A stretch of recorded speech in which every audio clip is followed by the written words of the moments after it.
What progress have you seen since December 17th?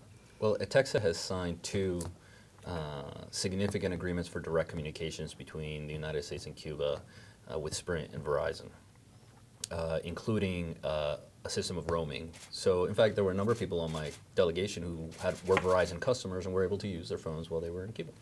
That's real progress. That's a real thing. The number of Wi-Fi hotspots that Cuba has more than doubled, and the price for accessing the internet has been halved. So what number have they given you now for the number of Wi-Fi hotspots that are open? I don't remember the total. 58. That's what you had in your speech. Yeah. Okay. Yeah, so the numbers are in the speech. And it's not just the hotspots, but the clubs de juventud, and we actually went to visit one, which was pretty interesting.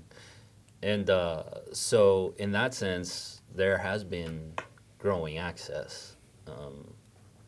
What we're advocating, what we're asking them to consider and consider seriously is the formulas for success for the deployment of networks that have occurred almost everywhere in the world, regardless of political philosophy, regardless of your relationship or what you think the state's relationship is with a market.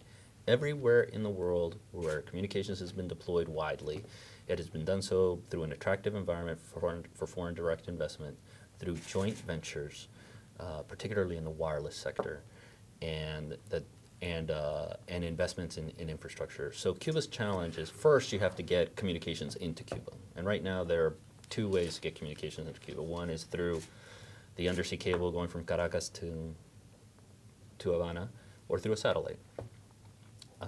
That's great, but it's insufficient.